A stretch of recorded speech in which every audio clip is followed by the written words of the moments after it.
Now, what is the due time? I'm going to give you my date. Okay?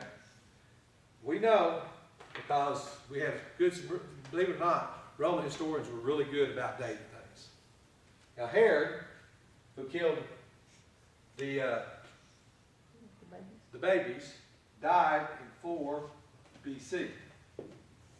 Okay? So we know Jesus couldn't have been born after that. Okay? This right here happened in 7 BC. Guess what year this happened?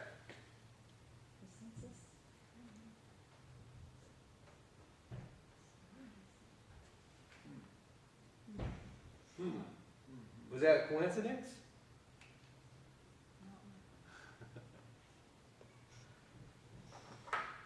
Now, another thing we don't know, we do know that Mary and Joseph were already betrothed. We do know that she was about 3 months pregnant when she went to see Elizabeth. But we don't know how soon after that they had to go get to do the census. But we just know that whatever, however long that was, the time that she went to see Elizabeth, the time this happened was 6 months. So half a year.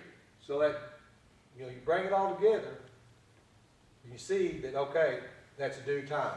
So what made it the due time?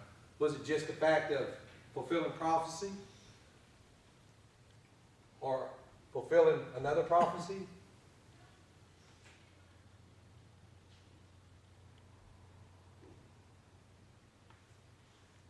Who decided it was due time?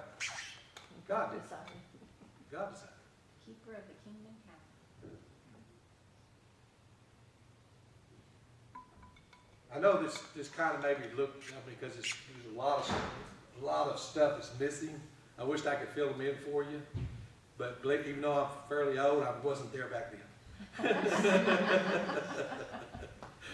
always kind of thought it was a good time for the Advent from the standpoint of, while the Romans, there wasn't peace. They came as they took on other nations, they forced a peace on them. You better behave, or we're coming here and take you down brick by brick. So they kind of forced a peace, and of course built roads, so there's travel.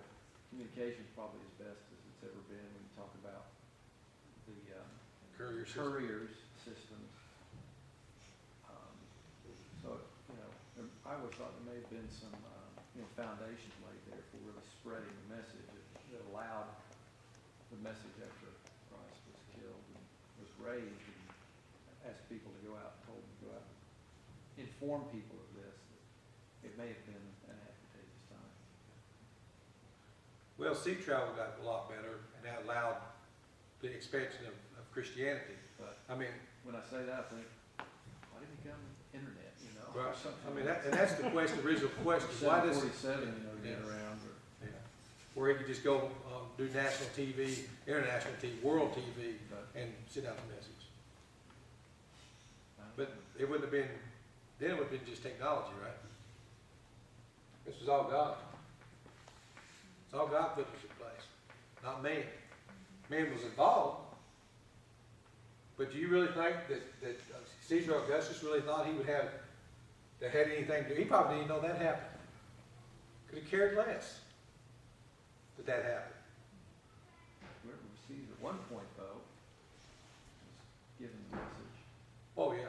Yeah. Oh, who it was at that point. Claudius. He went to the head of Rome and told him about it. Just because he was arrested and appealed to his citizens. Yeah, another thing is, of course, post this is, if you read the book of Acts, they still were having problems with this. Especially these people here that were still expecting this. They had a problem with this. Actually what they had was a problem with this. Because what Jesus keeps saying, in my kingdom, in my kingdom, in my kingdom, And that's why we know that this right here pointed to this. And we know that this pointed to this because this is by history, by the Strong himself. This is the Judah king. This is born to the Judah kingdom. Well, And, as much as misunderstanding as there was, it doesn't matter if we understand it or not. The plot still happens. right, God's plan still goes forward. right. The timing is impeccable. The only thing that really matters is when people have doubts whether or not it was. Now, I'm gonna give you, we're gonna talk about, I told you we was gonna talk about Mr. Q. Here we're gonna talk about it. It says in Mr. Q was the governor of Syria when this, he was not the governor of Syria. So that just could dispel this, correct? But let me tell you what he was. He was governing the census taking in Syria at the time. He was a really good friend of Augustus. Augustus sent him in that, because Syria at that time, he was taking care of the whole area over there. That was the centerpiece. Syria was. Damascus, that was the whole centerpiece of that area over there. So that was basically the command central, if you would, for starting taking the census of that whole region over there to Rome patrol. So he sent him there to actually govern the taking of the census. So when Luke wrote about it years later, Mr. Q was actually governor of Syria, but in around 7 AD. So I think Luke just either got his time mixed up or decided it really didn't matter. I'm just going to write it that way, and whatever. But people do question that nowadays, simply because they got better information. However, if they would continue to look back into that, they'll see that Mr. Q was in Syria at that time, and he was in Syria to take care of this.